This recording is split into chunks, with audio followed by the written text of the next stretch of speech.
Alright, good morning mga kaibigan. Maaga at tayo may bisita. Toyota Revo EFI. Ang concern ni sir at tinest drive ko na rin, pagka umarangkada ka medyo bitin. Galit yung makina pero parang nanginginig ka eh. Tapos kulang sa power, kahit ako nakukulangan eh. Kayang talunin yung power niya dun sa owner ko dati. Pero pag nakabuelo na, syempre mabilis naman ako. So ang unang gawin ko lang mga kaibigan, ta-timing natin. Yun lang kasi pwede ko talaga din gawin. Hindi naman pwede magbaba ng transmission. At tinanong ko din si sir, na kwento niya rin na last year lang pinalitan ng buong set ng yung buong component ng transmission niya, yung pressure plate, release bearing at saka yung clutch disc. Yun lang naman yung tatlo na yun. At medyo magastos yun mga kaibigan. So given na bago yung mga yun, so dito lang muna tayo sa timing.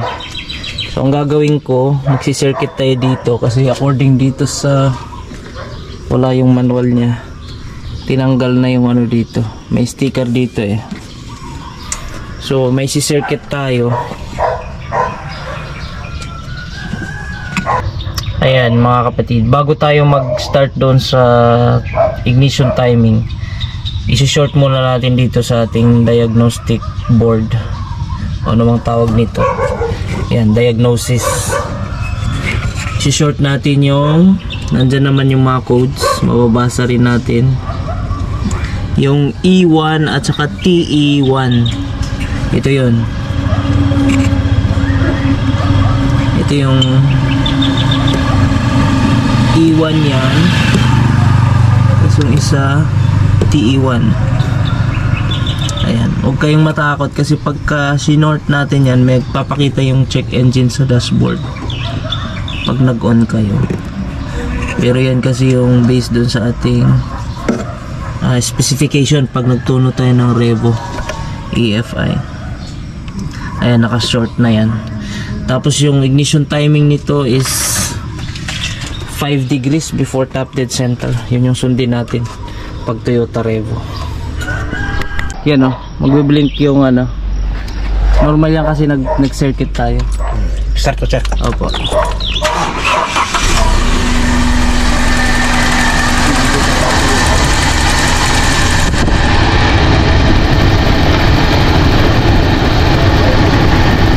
Ayun, delay siya. Delay yung timing mga kaibigan. Ayan o, yung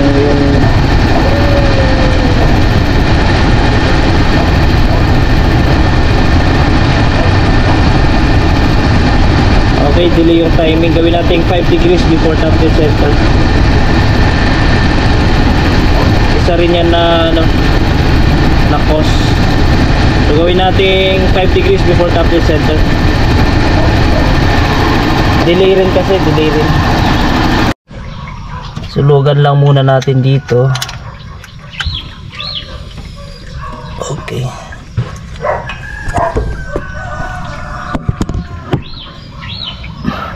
Wala din sa timing eh. Kaya isa rin na cause niya yun. Isa rin.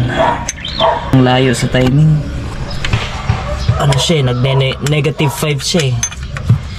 Eh dapat yan nasa 5 degrees before top dead center.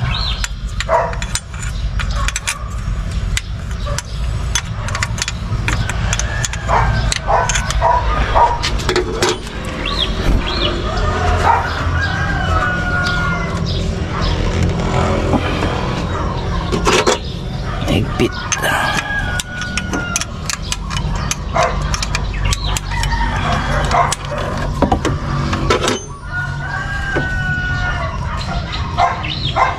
Siya po, andan po.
5 degrees before top dead center. Yan yung timing niya talaga.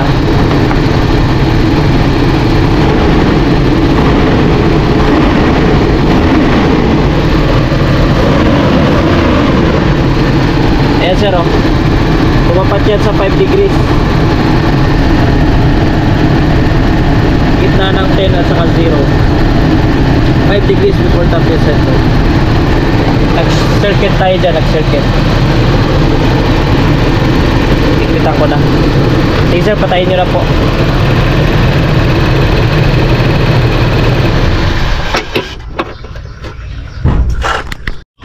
Yan, andar ulit. Final check natin. Hinigpitan ko na yun. Kitang-kita dito. Nasa tapat siya ng 5 degrees before top dead center. Yun yung pinigay nating timing according sa specification ng Toyota Revo. Sige sir, patay ulit.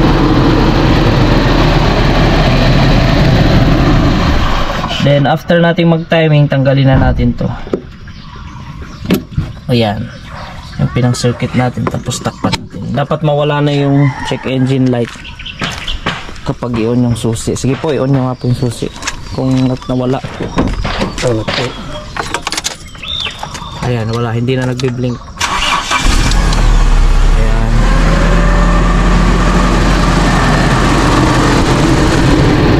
Tapos dito, naka-advance na 20 degrees. Okay.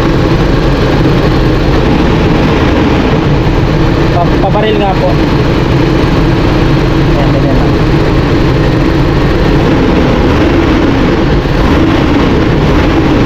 Ayan, nag-advance siya. Okay, okay. Okay na sir.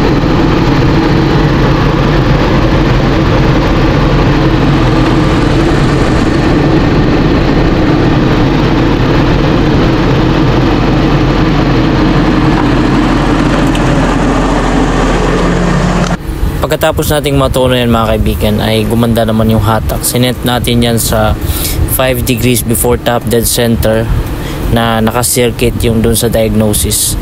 Then after natin na matune, tinanggal natin yung circuit